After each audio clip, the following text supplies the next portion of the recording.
안녕하십니까, 박혜진입니다. 고 노무현 대통령은 민주주의 최후의 보루는 깨어있는 시민의 조직된 힘이라고 했습니다. 하지만 선거를 앞두고 조작의 힘을 탐하는 이들이 있습니다.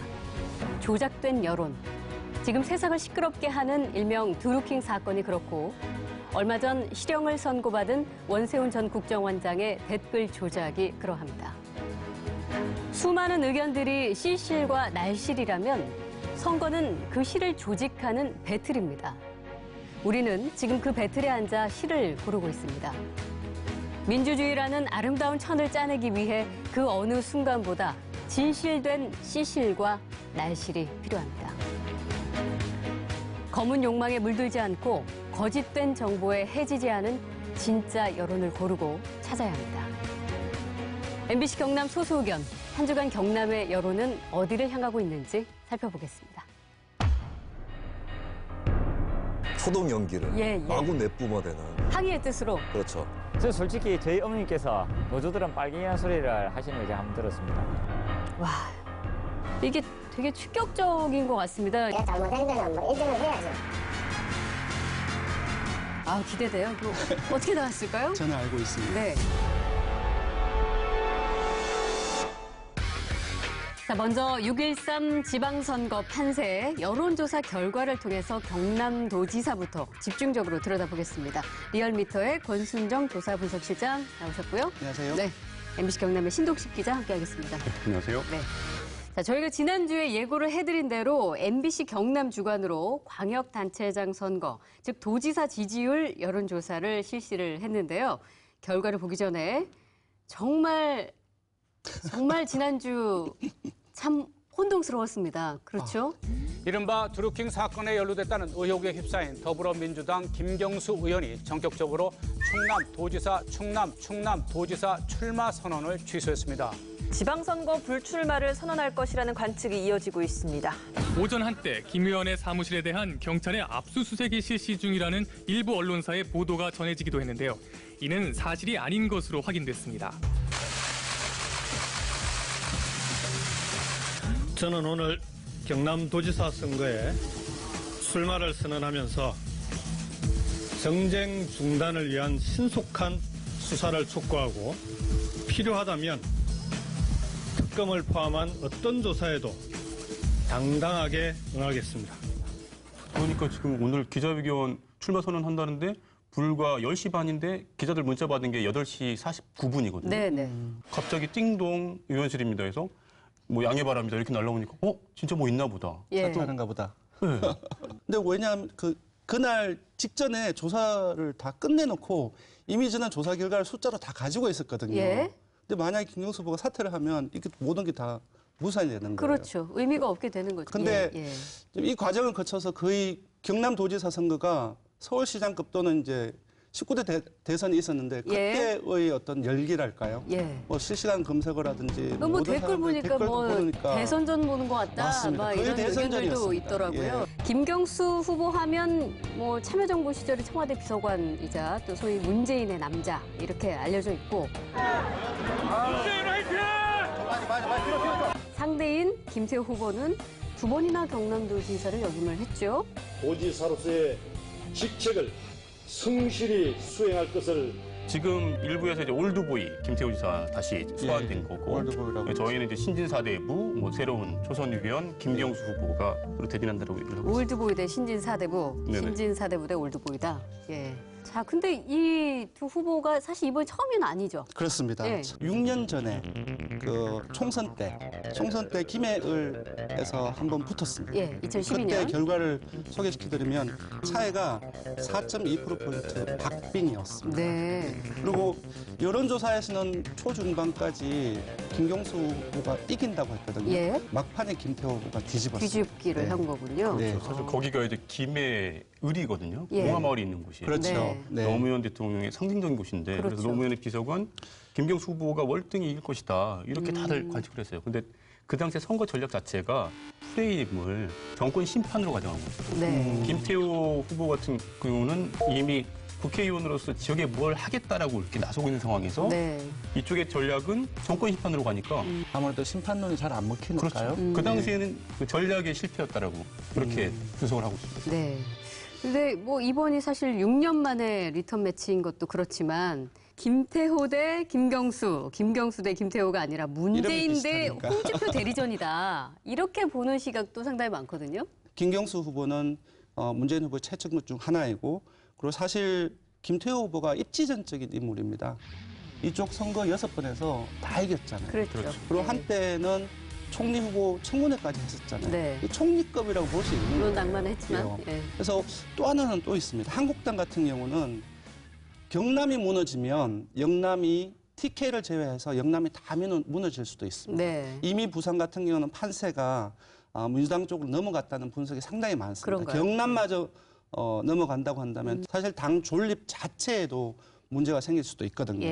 그리고 이 김태호 후보 같은 경우는 홍준표 대 문재인 프레임보다는 김경수 대 김태호. 그러니까 인물론으로 가자. 우리는 중앙당에 기대하는 사람들이 아니다. 자기가 그동안 해왔던 것들을 평가해달라고 중앙당과 약간 거리를 두고 있는 상태.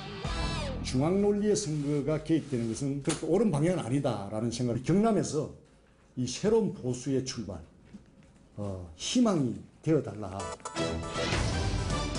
자, 두 후보의 과거부터 최근에 있었던 드루킹 댓글 조작 사건까지 얽히고 설켜 있는 이런 상황에서 어느 후보가 경남도민들에게 더 많은 지지를 받았을지 정말 궁금합니다. 저희가 지지도 여론조사를 실시한 기간이 4월 17일 그리고 18일 이렇게 이틀 동안이었습니다. 이미 드루킹 사건의 초반부에 그런 영향들이 이미 반영된 결과라고 볼 수 있습니다. 그렇죠. 기대돼요. 어떻게 나왔을까요? 저는 알고 있습니다.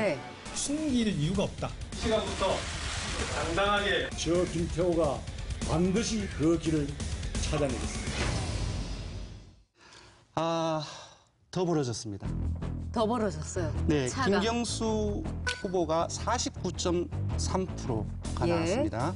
50%에 육박을 했고요. 김태호 후보는 34.3%가 나왔습니다. 김경수 후보하고 김태호 후보의 양강 구도는 형성되어 있는데 기본적으로 15%포인트 정도가 차이가 나기 때문에 양강 구도라고 얘기하기는 조금 힘들고 김경수 후보가 상당히 많이 우세한 초반 판세다라고 볼 수 있을 것 같습니다. 이게 아까 지금 여론조사를 실시한 그 기간이 드루킹 사건 불거지고 이틀 뒤에 진행을 했는데도 불구하고 15%포인트 차면 상당히 큰 폭의 차기 때문에 이게 별 영향을 못 미쳤다 이렇게 해석할 수 있는 건가요? 비교를 한번 해보도록 직전에 저희들이 부산일보 의뢰로 경남 지역을 조사를 해봤는데요. 이거는 13, 14일에 이루어졌습니다. 그러니까 드루킹 댓글 조작 사건이 영향을 미치지 않은 조사이죠. 그렇죠. 그래서 이때를 보면 김경수 후보가 43.2%, 그리고 김태호 후보가 34.1%. 그러니까 9%포인트 정도 차이였거든요. 아까 말씀드린 것처럼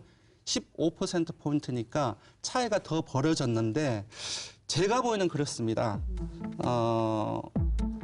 야당에서 영부인 관련서를 계속 퍼뜨렸던 부분들이 있고 그리고 문재인 대통령 역시 이 사건을 알았을 것이다라는 것을 이제 제기를 하면서 본격적으로 이제 특검 공세를 펴고 있지 않습니까?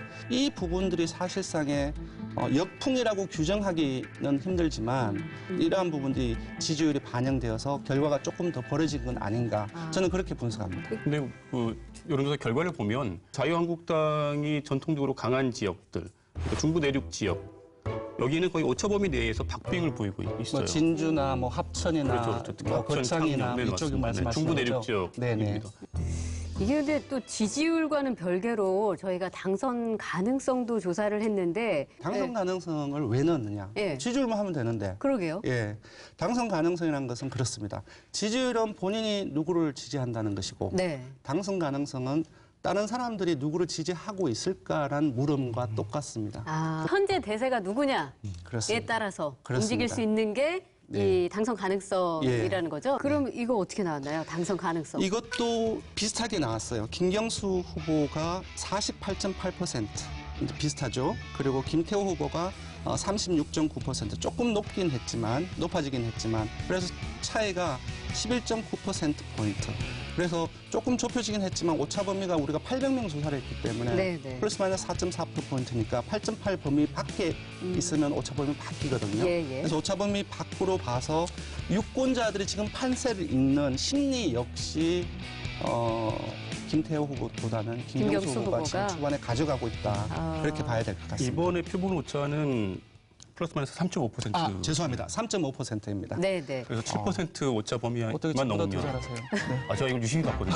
그래가지고 사실 4.4%는 500명이고 800명은 그렇습니다. 네, 아주 중요한 지적이었습니다. 근데 이게 지지율하고 당선 가능성 둘 다 지금 말씀하신 대로 김경수 후보가 좀 높은데 이런 판세가 좀 쭉 이어질까요?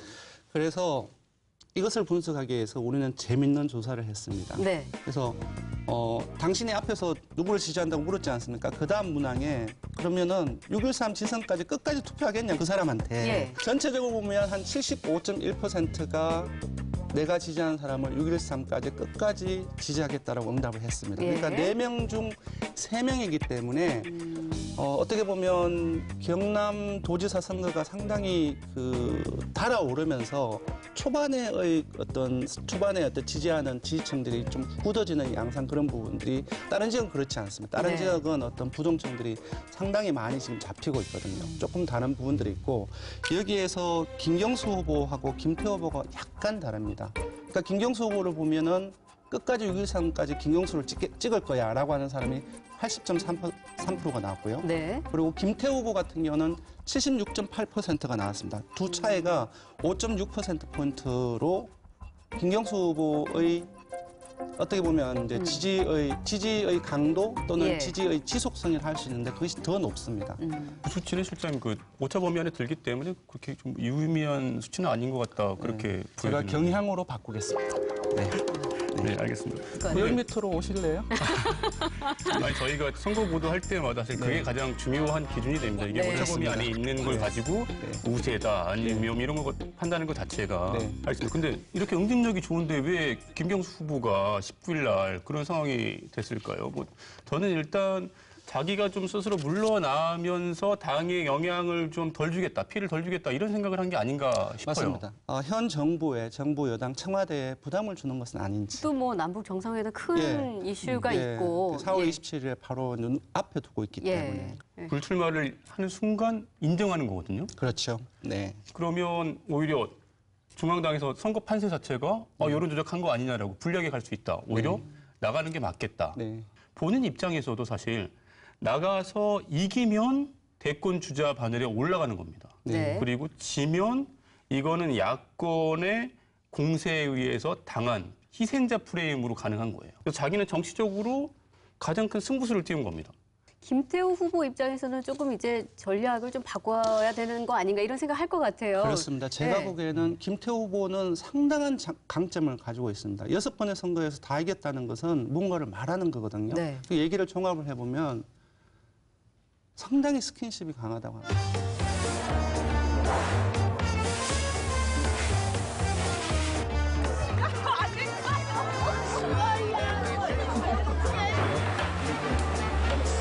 경기 가면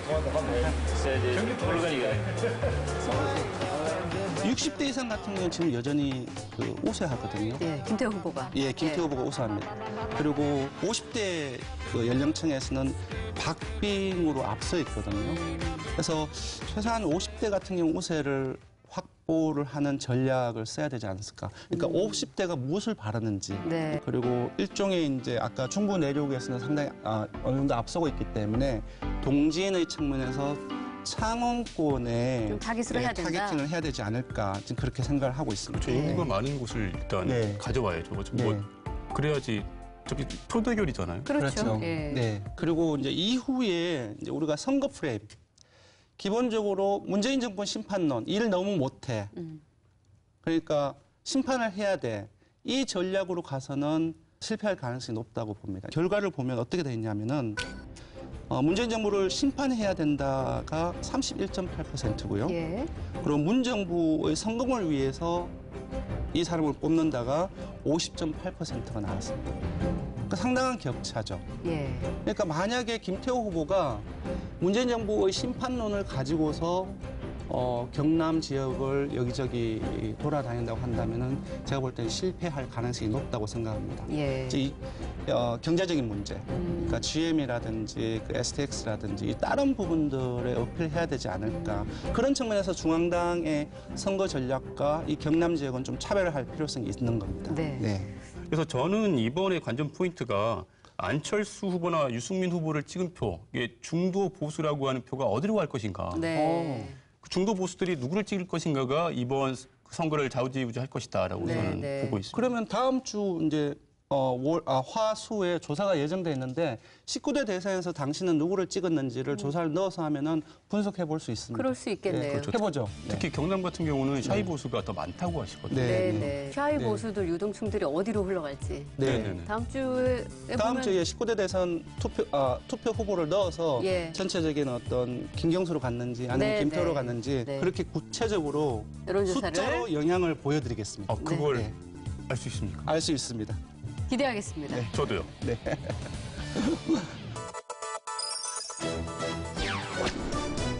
앞서 여론조사를 통해서 경남도지사 선거 관련 이슈들을 살펴봤는데요. 지금부터는 도지사와 교육감을 제외한 경남도 내 6.13 지방선거 개론학을 살펴보겠습니다. 김수민 시사평론가도 함께하겠습니다. 어서 오십시오. 네, 반갑습니다. 네.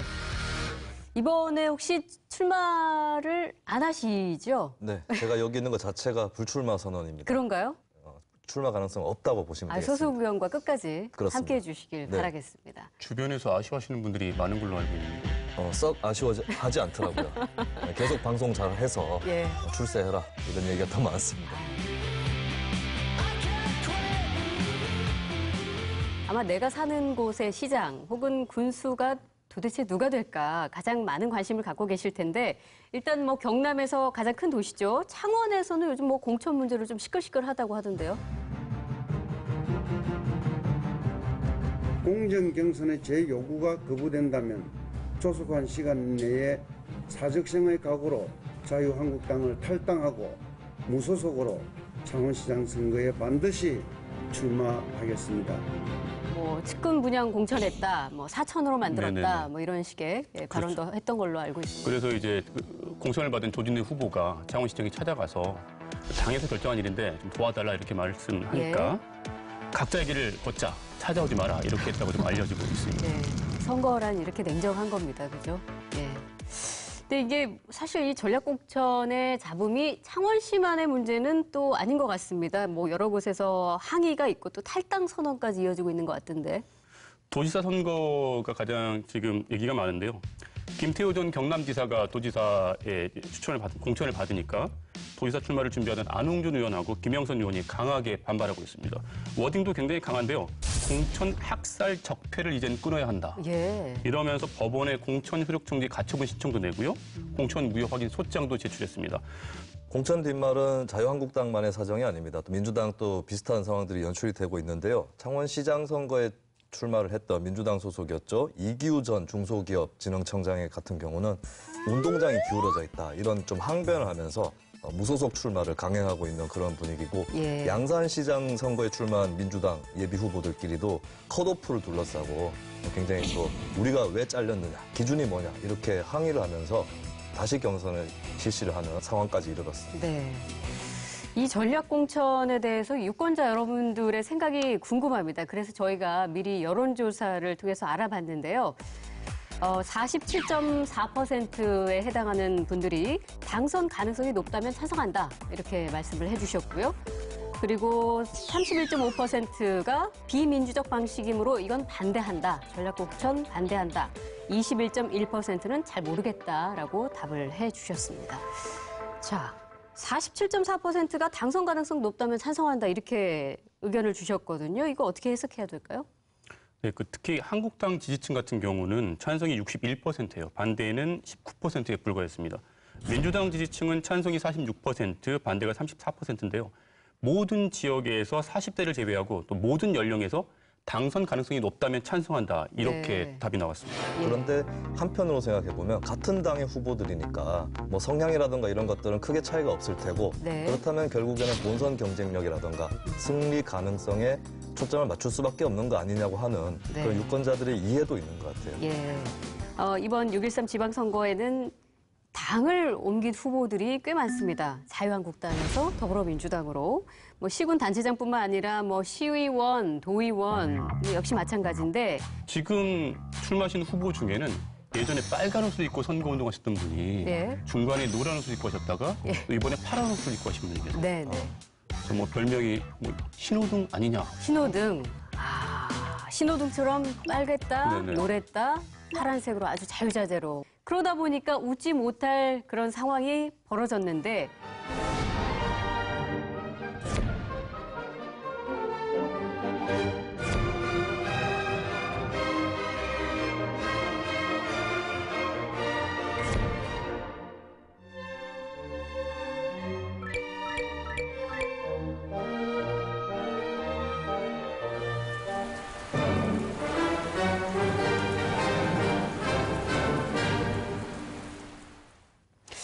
이 음악이 웅장했는데 마지막 빗소리가 네. 지금 이 후보, 예비 후보의 상황을 알려주는 것 같은데 뭐 SNS 내용을 보면 박근혜 전 대통령 옹호하는 글, 또 뭐 촛불혁명 비하 발언 뭐 이런 것들이 있었던 거죠?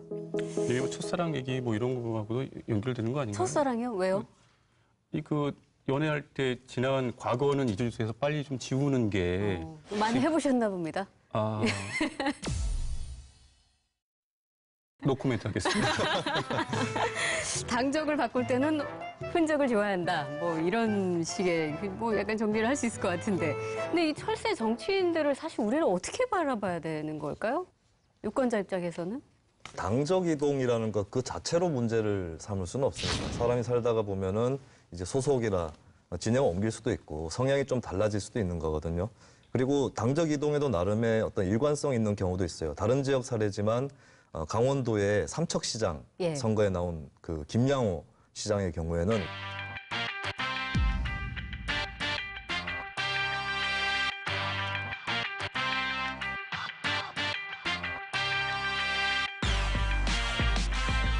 그래서 당적을 옮긴 후보라고 해서 그냥 무작정 철새라고 할 것은 아니고요. 그가 언제, 어떻게, 어떤 과정을 통해서 당적이 이동을 했는지 네. 그리고 그 이동에 대해서 어떻게 설명했는지 예. 이 부분들을 조금 더 유심히 들여다볼 필요가 있습니다. 예. 자, 도지사에서 시군 단체장 그리고 시의원과 도지사까지 저희가 쭉 살펴보고 있는데 이걸 준비하면서 궁금한 게 생겨서 저희 소수의견 제작진이 전수조사를 했습니다. 어떤 거냐면요. 예비 후보 전과 기록입니다.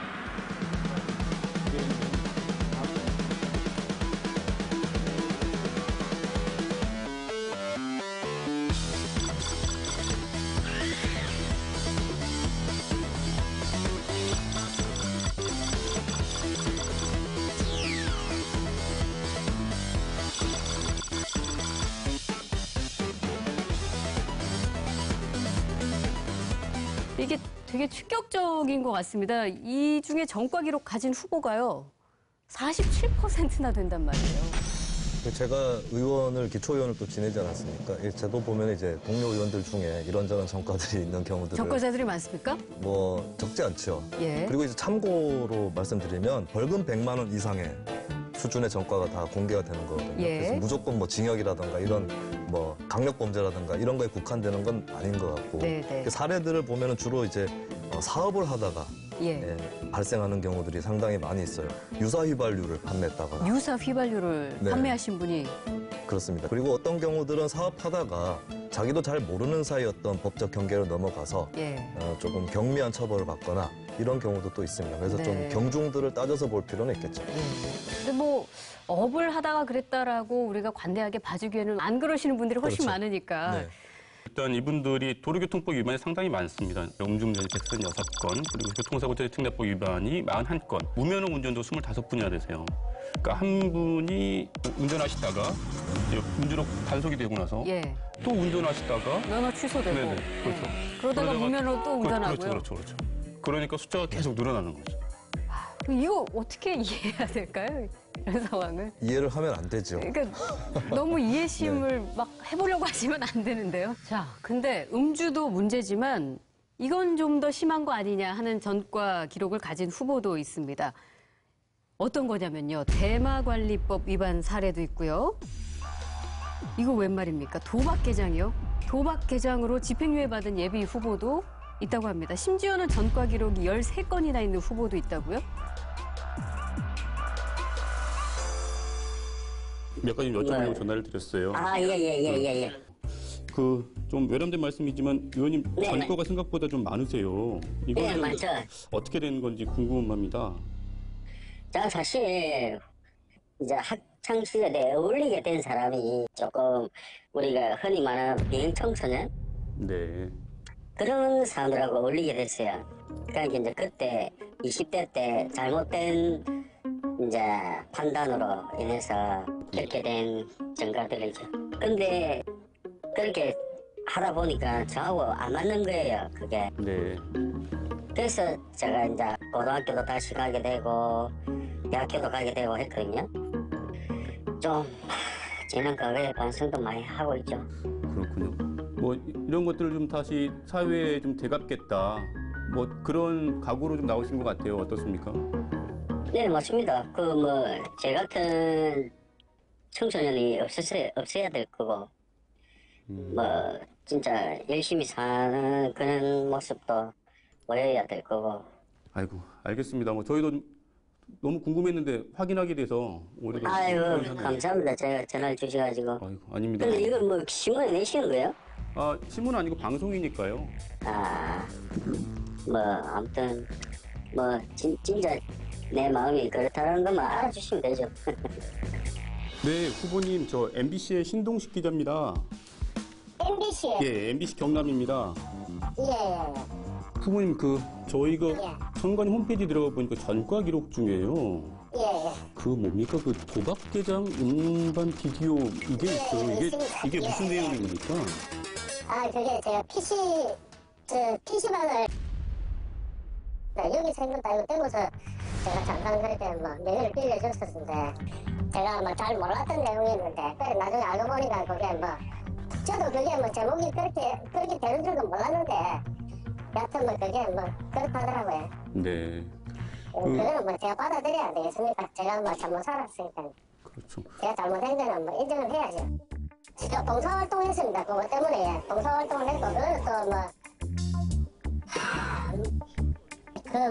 어떤 애정이라 하는 특별한 거는 사실은 없고요. 네네. 각 년마다 지역 현안이라든지 안 그러면 수건 사업이라든지 이런 게 있으니까요. 그런 것들을 제가 조금이나마 힘이 된다면은 제가 힘이 닿는 대로 이렇게 열심히 도움을 볼 예정입니다. 예. 처음 딱 전화하셨을 때 이런 범법 행위들을 좀 하셨는데 좀 많죠? 이 부분이. 예. 저희도 굉장히 조심스러웠습니다. 사실 이분들 전과 기록을 보면 폭력이 어마어마하시거든요. 그래서. 네. 근데 이제 물론 전과 기록 가진 후보 중에는 또 다른 케이스도 있죠. 네, 그렇습니다. 민주화 운동이나 노동 운동을 하면서 집회시법 위반, 국가보안법 위반 이런 케이스들이 또 있고요.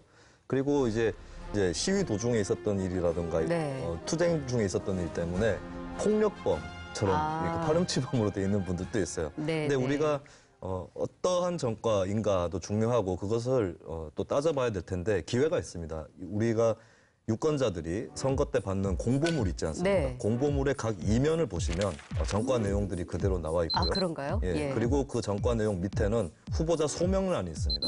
그래서 자기가 어떻게 해서 이런 죄를 짓게 되었는지 이런 류의 또 소명들이 적혀 있기 때문에 그런 부분들을 또 꼼꼼히 짚어보시면서 선거 때 선택을 하시면 되겠습니다.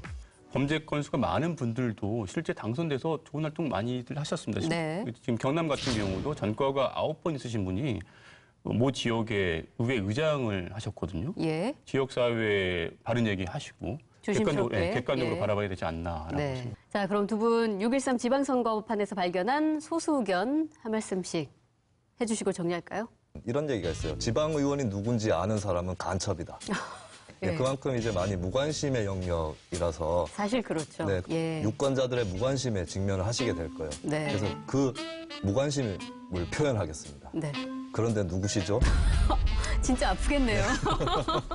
이렇게 험난하게 왔는데. 저 시의원인데요. 저 모르세요? 네, 제가 기초의원 출신으로서 이제는 전직이라서 편하게 네. 약간 놀리듯이 말씀드렸습니다. 저의 소수 의견은 제가 직접 그 전과 많으신 분들을 취재를 해서 이분들의 입장을 좀 대변하겠습니다. 네. 저 다 해봐서 아는데 당선되면 안 할 겁니다. 다 해봐서 하는데 어디서 많이 들어본 말 같은데요. 자, 4월 9일자 기준으로 전수조사한 경남도 내 예비 후보들의 전과 기록을 저희가 함께 짚어봤습니다. 각 후보들의 이 기록은 중앙선거관리위원회 홈페이지 선거 정보 시스템에서 여러분도 구체적으로 확인하실 수가 있습니다. 그리고 또 하나, 여러분 해당 지역의 후보가 누군지도 더불어서 확인하실 수 있습니다.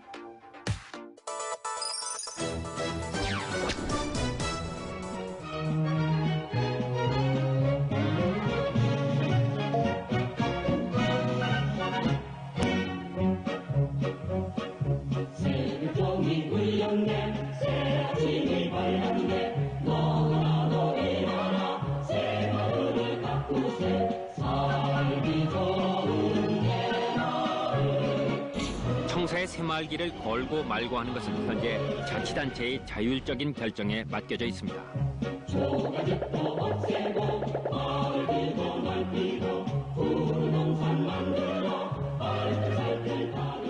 이게 사실 별 생각 없이 지나쳤었는데 모든 시군청에 다 있다고 하니까 조금 놀랍긴 하네요.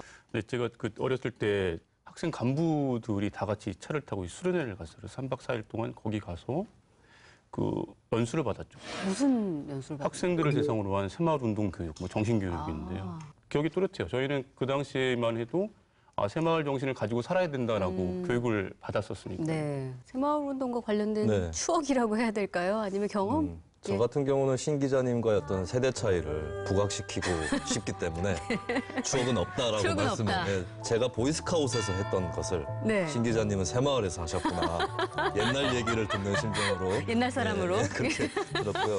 근데 다만 이제 공간적으로는 제가 경북 구미 출신이기 때문에 예. 제가 어렸을 때 보면 학교에 뭐 교무주임, 학생주임, 연구주임 이런 선생님들 보직이 있지 않습니까? 네, 네. 그 중에 하나가 저희 담임 선생님이셨는데 새마을주임이라는 보직이 있었어요. 새마을주임이라는 게 있었다고요? 네, 그리고 이제 구미 지역은 새마을 종주도시라고 주장하는 여러 도시 중에 하나입니다. 네. 아무래도 박정희 전 대통령의 고향이라서 그런 측면이 있을 텐데 또 새마을 테마 공원이라고 하는 것을 지금 구미시에서 지원을 받아서 총 한 870억 정도 예산을 들여서 추진을 지금까지 해왔고요. 870억 들여서 새마을 테마공원이요? 네, 그렇습니다. 그런 만큼 어쨌든 구미에서는 새마을 자체를 도시 브랜드화 하려는 그런 또 흐름이 있어 왔습니다. 이 새마을 깃발 아까 보셨습니다만 그 깃발 안에 그림들이 있잖아요. 색깔도 있고 이게 어떤 의미가 있는 건가요? 거기 보면은 잎이 있고 또 싹이 있는데 근면, 자조, 협동 이런 새마을 정신을 상징을 하는 것이고요. 네. 초록색 색깔은 농촌의 녹색혁명을 상징합니다. 여기서 녹색혁명은 어떤 생태계 보호를 지향하는 그런 의미보다는 생산력, 뭐 통일교라든가 옛날에 추억하시는 분들 많을 것 같은데요. 네. 그런 의미가 담겨져 있고 결정적으로 깃발에 쓰여 있는 그 글씨체가 네. 박정희 전 대통령의 서체라고 합니다. 새마을운동이 시작된 지 3년 뒤부터 개항이 되기 시작했어요. 근데 이거 자율적으로 해라 네. 그렇게 했는데 지금도 지자체들이 다 걸고 있거든요. 그러게요. 왜 그럴까요? 자율개항인데 그야말로. 뭐 이렇게 다른 이유가 있을까요? 뭐 지난 평창올림픽 때 같은 경우에 광주광역시에서는 이 새마을기 대신에 남북 단일기를 개항한 적도 있고 강제성이 없는데도 지속적으로 새마을기를 달게 되는 이유가 뭘까요? 저희가 전화를 다 드려봤는데 모든 지자체 청사 앞에 새마을 깃발이 태극기가 돼 있더라고요. 강제로 달아라는 규정은 없는데 지금 다른 지방자치단체나 마땅히 다른 시도도 마찬가지고 다른 그게 없으니까 지금 달고 있는 그런 상태라고 보시면 될 것 같아요. 지금 가운데에는 태극기 그리고 각 기관을 상징하는 뭐 시청기를 걸고 나머지 하나는 공공성을 상징하는 민간 깃발을 걸게 되는데 네. 마땅하게 걸 기가 없다 이런 말씀도 없어서 새마을기를 하시더라고요. 대신한다. 네네. 다른 지역은 어떻습니까? 네, 꼭 새마을길을 고집하지 않는 지역도 있거든요. 가령 뭐 경기도에 있는 성남시 같은 경우는 세월호길을 개항을 한 적도 있었고요. 네. 또 올림픽을 기념해서 개항한 적도 있었습니다. 물론 새마을길을 또 중간에 개항을 하기도 했었고 이런 식으로 좀 자유롭게 바꿔가면서 달 수도 있는 것이고 네. 그리고 이제 공단이 있는 지역 같은 경우는 어느 지자체는 이달의 기업이라는 것을 선정을 해서 그 기업의 깃발을 또 개항을 하는 인센티브 및 시상의 성격이 있는 것이죠. 네. 태극기와 지자체기 옆에 같이 개항하는 것도 방법이라고 볼 수 그런 있겠습니다. 취지는 참 괜찮아 보이네요. 네. 자, 새마을 깃발을 달아야 한다, 내려야 한다. 95년 내에도 이런 논쟁이 있었다고 합니다. VCR 함께 보고 가시죠. 서울시가 본청 건물에 다음 달부터는 새마을길을 걸지 않기로 합니다. 새마을 깃발을 내리는 것은 시대의 변화에 따른 것이라는 입장을 확인했습니다. 그런데 4년이 지난 오늘 새벽 그 새마을기가 시청사 본관 꼭대기에 태극기와 나란히 걸렸습니다. 원래 새마을 가꾸기라는 게 우리 마을을 깨끗이 가꾸고 아름답게 가꾸는 운동부터 시작이 되지 않았습니까? 내년 아셈 회의와 2002년 월드컵 대회 등 각종 대형 행사를 앞둔 서울시로서는 50만 명 가까이 동원이 가능한 새마을 조직이 탐이 날 수밖에 없습니다. 지금 뭐 마지막 멘트를 함께 들으셨습니다만 2002년 월드컵 때 이제 인력을 좀 동원해야 할 필요성이 있어서 다시 걸게 됐다. 뭐 이런 설명인 것 같은데 새마을 조직 영향력이 그렇게 큰 건가요? 전국의 회원이 210만 명이랍니다. 210만 명이요? 그 밑으로 내려가서 조직을 보면 새마을 지도자회, 새마을 분여회, 교통봉사대, 새마을 문고 조직이 어마어마하거든요. 그 대부분 봉사활동 하신다고 해서 자연스럽게 쉽게 가입하셔서 네. 그 지역사회 정화활동이나 아니면 뭐 헌어 수집운동, 바자회 이런 식의 봉사활동들을 주로 하고 계시죠. 네. 조순 서울시장이 부임을 하면서 새마을 깃발을 최초로 개항대에서 빼게 되는데요. 네. 그때 굉장히 새마을 조직들이 반발이 심해서 방역 차량 25대를 동원해가지고 예. 그 소독 연기를 예. 마구 내뿜어대는 네. 그런 항의의 뜻으로. 그렇죠. 뭐 어떤 만화 영화의 고스터 바스터 같이 이렇게 막 뿜어대는. 근데 이제 이 새마을 깃발을 두고서 사실 의견이 좀 분분합니다. 구시대 유물이다, 아니다, 근대화의 상징이다, 뭐 이런 의견들이 나뉘고 있는데 태극기는 나라를 상징한 거 아닙니까? 국가를. 새마을은 우리 국민들이 삶을 상징하는 겁니다. 살아온 삶을. 새마을이 있었기 때문에 지금 나라가 요리 부흥이 되어 있는 거 아닙니까? 내가 훌륭한 사람이 됐다고 해서 우리 할아버지가 무식하다고 해서 할아버지가 우리 할아버지 아니다 이런 소리 하겠습니까? 태극기를 떼시면 떼지. 우리 나이에 새마을기 떼 없애버려 것도 빰 맞아 있네요. 옛날 일이라서 지금 왜 있는지는 잘 모르겠어요. 좋지 않은 모습을 생각합니다. 대한민국을 상징하는 태극기와 그리고 그 지자체를 상징할 수 있는 깃발들이나 아니면 중요 행사나 이런 것을 알릴 수 있는 깃발이 걸렸으면 좋겠는데 새마을 깃발로 통일되어 있는 모습들은 아주 낙후되고 70년대 어렵던 시절에 우리가 근면하고 자주적으로 협동을 해서 우리가 정말 잘 살 수 있도록 하는 정신을 새겨가지고 지금도 그 길을 보고 그 정신은 계속 이어져야 된다고 생각을 하거든. 근데 이 새마을 운동이라는 게 이제 시대가 변하면서 그 의미도 조금 변화된 측면이 없지 않아 있는 것 같은데 뭐 과거에는 뭐 경제적 동기를 주로 이제 이야기했다면 그래서 농촌이 잘 살게 됐다. 그 이후로 초가집이 없어졌다. 그런 말씀들을 많이 하시잖아요. 그런데 사실 다른 한편에서는 당시 1인 독재 체제 유지하려고 정치 선전이나 체제 동원의 매개 역할로서 새마을 운동이 이용됐다. 또 이런 시선도 있지 않습니까? 근데 그것과 비교했을 때 지금의 새마을 운동이나 새마을 조직은 좀 성격이 다르다고 볼 수 있겠죠? 그런데 이게 관변단체냐, 순수 민간운동단체냐 명확하게 정리가 안 됐어요. 2000년도에 비영리민간단체 지원법이라고 하는 법이 제정이 되면서 이제 단체의 경우에는 지원을 받기 위해서 그 법을 따르게 되어 있는데 새마을운동을 포함한 3대 관변단체는 그 독자적으로 지원법이 또 따로 있기 때문에 네. 조금 더 다른 단체 입장에서 봤을 때는 특혜를 받는 듯한 그런 인상을 또 주고 있죠. 그래서 이런 점들이 아직까지 명확하게 새마을의 새로운 시대에 맞춰서 어떻게 위상과 역할을 정립할 것이냐에 대해서 답이 아직은 나오지 않았다고 볼 수 있죠. 네. 이분들 없으면 사실 관에서 주도하는 행사를 치러내기 쉽지 않다. 네. 그러니까 조직 동원이나 뭐 인력 동원이나 지대한 영향을 미치고 계시는 건 사실입니다. 새마을의 활동 인구가 어마어마하고 또 지역의 어떤 행사나 활동을 할 때 영향력이 크기 때문에 새마을 깃발을 내리기가 쉽지가 않다. 뭐 이렇게 좀 정리할 수 있겠네요.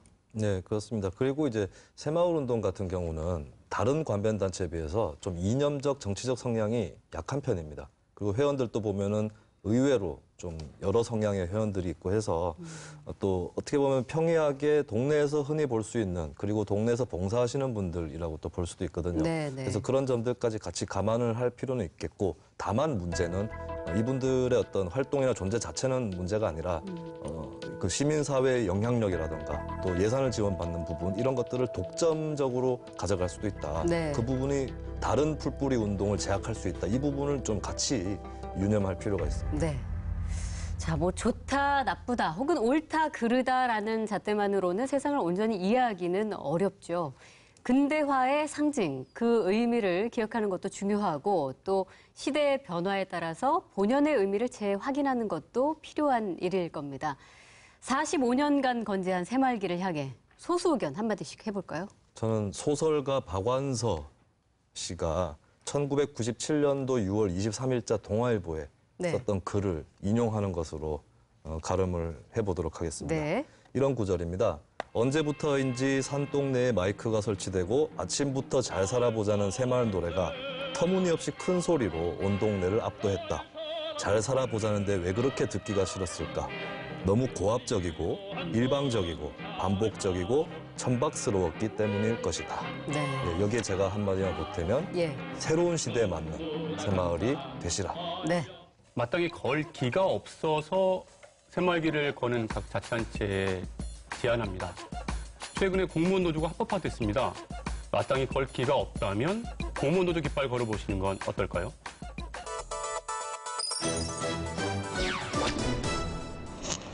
시민 여러분, 저희는 삼성전자 서비스센터에서 일하는 노동자들입니다.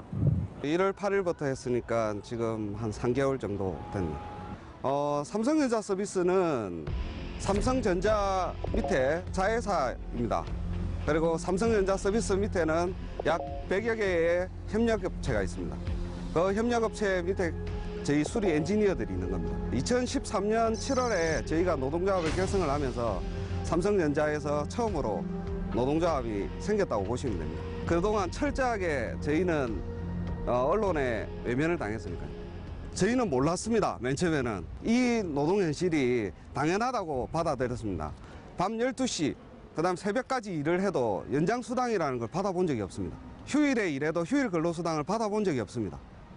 그리고 실질적으로 기본급도 저희가 지켜지지 않았습니다. 심지어 뭐 40만 원, 30만 원 받고 일할 때도 있었습니다. 저희는 그렇게 해야만 되는 줄 알았습니다. 그러다 저희가 도저히 배고파서 못 살아서 어떻게 그 금액을 받고 계속 살겠습니까? 삼성한테 요구를 했던 거는 최소한 근로기준법을 지켜서 저희를 근로를 시켜달라. 위장 폐업을 했거나 불법 사찰 등의 방식으로 노조원을 탄압한 정황이 포착된 삼성전자 서비스의 지사 2곳을 압수수색했습니다. 삼성그룹 지난 80년간 유지해온 무노조 경영 원칙을 사실상 폐기했습니다. 8천여 명의 협력업체 직원들을 삼성이 직접 고용한다는 거. 경남의 경우도 그러니까 직접 고용 인원이 400에서 500명 정도 된다고 들었거든요. 이런 성과가 있기까지 삼성전자 서비스 노조원들의 아픔의 시간이 상당히 길었습니다.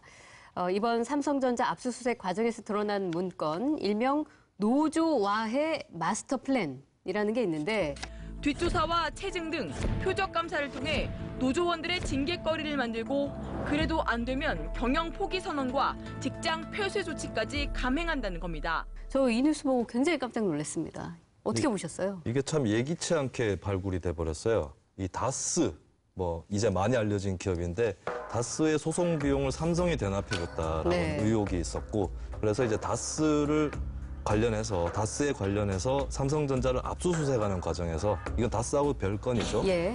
노조 파괴 공작이 담긴 마스터 플랜이라는 6천여 건의 문건이 또 발굴이 됐다시피 했습니다. 이 마스터 플랜이 네. 노조와해 바이블로 통한다고 네. 한다는 거 아니에요? 예. 그래서 이게 2013년도에 어떤 심상정 의원이 노사 전략 문건이라고 해서 폭로가 됐었는데 그 당시에 검찰에서 그 삼성에서 만들었다는 그런 근거가 불충분하다 이런 이유를 들어서 수사를 제대로 안 했었거든요. 네. 그래서 이제 이게 뒤늦게 발굴이 되면서 또 최근에 언론에도 계속 연이어서 보도가 됐습니다. 뭐 창조 컨설팅이라는 방식도 있던데 그건 뭐였어요? 그 창조 컨설팅은 뭐 여러 기업에 관련된 사건에서 이름을 드러내고 있는 노무법인인데요. 예. 이게 이름은 창조인데 주로 파괴를 많이 합니다. 파괴를 창조적으로 어떻게 하느냐? 예를 들면은 뭐 민주노총 계열의 노조에서 탈퇴를 시키면 1억 원의 수수료를 또 받는다거나. 그래서 이게 잘 모르시는 분들은 삼성이 왜 노조를 허용하지 않는가 했을 때 노조가 생기고 노조를 상대하느라 또 노조의 요구에 따라서 임금을 인상하느라 기업이 좀 지출이 많아져서 손해를 볼까 봐 그걸 막는 거 아니냐라고 하시는 분들도 계신데 이렇게 그냥 노조를 깨는데 어마어마한 비용을 들이고 있는 걸 보면은 단순히 비용 때문에 노조를 막고 있는 것은 아니다라고 볼 수 있겠죠. 특히 또 삼성전자 서비스 노조 탄압의 특징은 아예 회사를 없애는 폐업이었거든요. 기존에는 복수노조가 허용되지 않을 때는 미리 그 어용 노조를 만들어서 다른 노조의 설립을 방해했지만 복수노조가 허용된 이후에는 아예 회사의 문을 닫아버리는 거예요. 문을 닫아버리면 노조도 자연스럽게 해체가 되는 거니까. 그래서 사람들을 선별해서 자 노조 탈퇴하는 사람만 다시 받아서 회사를 다시 열겠다. 그래서 선별복직시키고 특히 진주 같은 경우는 파업 들어가고 나서 불과 얼마 후에 경남에서 제일 먼저 회사 문을 닫습니다. 삼성전자 서비스 진주 서비스 센터가 누적된 적자로 경영 정상화가 불가능하다며 다음 달 6일자로 폐업을 결정하자 유장폐업이라고 계속 떠들고 다녔습니다만 아무도 믿어주질 않았죠. 진주가 경남에서 노조원이 한때 제일 많았습니다. 내건이 다 가입을 하다 보니 바로 폐업을 시켰습니다. 저희가 폐업하고 난 지 한 2달경 지났은가 저희 마찬가지로 마산도 똑같이 폐업을 시켰습니다. 일단 저 폐업을 한 센터는 전부 다 가정집에 그 편지를 보냈습니다. 회사에서. 그 보낸 내용은 부모님들, 그다음에 이제 와이프들 보내서 이대로 가다 보면은 뭐 당신 자식들이 위험하다거나 남편들이 뭐 힘들 수 있다 그런 내용으로 가정집에 편지를 보냈었습니다. 배고파서 못 살겠다, 힘들어서 못 살겠다 이렇게 감을 질러도 어느 누구도 언론에서 그걸 밝혀주지 않을 분들 취재를 오신 분도 없었습니다. 아무리 저희가 떠들어도 사회에서는 그걸 들어주는 사람도 없었고 그다음에 우리가 어떤 증거를 제시해도 받아주질 않았습니다. 저 솔직히 저희 어머님께서 노조들은 빨갱이라는 소리를 하시는 걸 제가 한번 들었습니다. 제가 그런 소리까지 들으면서 여기까지 왔습니다. 저희 가족들에게 저는 그런 이야기 했습니다. 저는 지금 제가 해온 일이 실제 틀리지 않았다. 그리고 내가 하는 일이 옳고 그 다음에 내가 이 일을 하는 거는 차후에 내 아들들이 사회에 나와서 이제 나와 같은 대우를 안 받았으면 좋겠다는 생각에 언젠가는 바뀌겠지 싶어서 지금까지 힘들게 지금 끌고 왔습니다. 참. 이게 부모로부터도 빨갱이가 아니냐 이런 이야기를 들을 정도로 우리 이제 노조원, 노동자들을 바라보는 사회의 시선이라는 게 얼마나 혹독했는지 뭐 여실히 지금 인터뷰에서 드러내 주셨는데 아무도 이 이야기를 들어주지 않았다. 그 부분에 있어서는 진짜 언론도 처절하게 반성해야 된다는 생각이 듭니다. 8천여 명의 협력업체 직원들을 이제 삼성이 직접 고용하게 됐다는 소식을 전함과 동시에 이제서야 목소리를 저희가 귀 기울여 드려서 죄송하다는 말씀을 드립니다. 자, 이게 이런 사례가 진주만 있었던 거는 아닐 거 아닙니까? 건 바이 건으로 수당을 받는데 일감이 많은 곳에는 비노조원을 보내고 일감이 없는 곳에는 노조원들을 한두 명도 아니고 5명 이렇게 많이 배치하면 결국 개인당 돌아가는 건수가 작으니까 수당을 적게 가져갑니다. 이런 식으로까지 차별을 했다고 해요. 또 어디를 보니까 탈북민 출신 삼성전자 서비스 지회 조합원한테는 북으로 돌려보내겠다. 뭐 이런 식의 협박과 압박을 넣기도 했었다고 합니다. 그리고 맡는 업무도 위험한 곳은 노조원. 그러니까 옥상이나 실외기 설치 같은 경우는 고층은 노조원, 그리고 1층 같은 곳, 안전한 곳은 비노조원 이런 식으로 배치를 했다고요. 그러니까 다분히 의도적으로. 예. 그리고 이제 서비스를 하고 난 다음에 만족도를 소비자를 상대로 조사를 하게 돼 있는데 네. 보통만 되어도 이건 문제가 있다라고 해서 무엇을 하게 되냐면 어떻게 서비스를 했는지 재연을 하게 되는. 재연을 한다고요? 예. 어떻게 했는지 재연해봐. 노조원들 예. 둘에게 고객과 서비스 그 AS 엔지니어 역할을 상황극을 시킨다는 건가요? 그렇습니다. 그렇게 상황극을 시켜가지고 뭐가 문제가 있었는지 또 그렇게 지적을 하게 되고 그리고 이제 서비스 질이 안 좋다라고 판명이 되면은 대책서를 작성해서 내고 그리고 자기 비판을 하도록. 네. 어디서 많이 보던 방식인 것 같습니다만은. 그렇습니다. 예, 그런 또 사례들도 있었습니다. 이게 근데 뭐 정규직이 됐다고 또 문제가 끝나는 것 같지는 않습니다. 이 앞으로 그 검찰 조사가 계속 진행이 되면 또 추가로 나올 이야기들이 좀 많이 있을 것 같은데 어떻게 보세요? 예, 압수수색이나 뭐 검찰 조사가 추가로 계속 진행이 될 것 같고 더 많은 사건들이 또 불거져 나올 것 같습니다. 그래서 앞으로 그리고 이제 원래 있었던 문건에도 망라돼 있던 계획들이 너무 많았기 때문에 계속해서 더 지켜봐야 될 것 같고 지금까지 나온 것이 빙산의 일각일 수 있다. 네. 예, 그런 심정으로 또 다 같이 예의주시해야 될 것 같습니다. 네, 저희 소수 의견도 지켜보도록 하겠습니다. 80년 무노조 경영 방침을 무너뜨린 소수자들의 승리.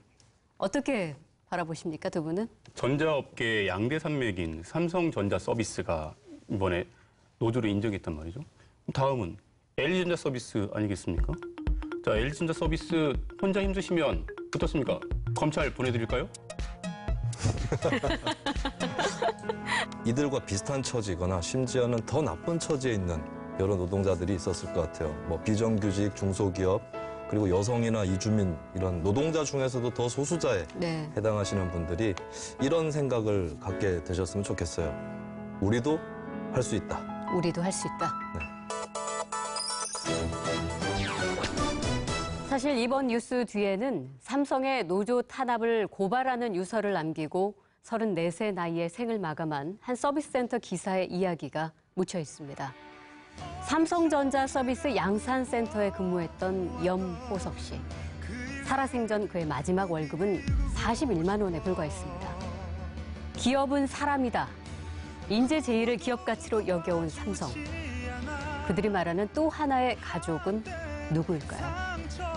MBC 경남 소수 의견 다음 주에도 더 낮은 자세로 찾아오겠습니다. 고맙습니다.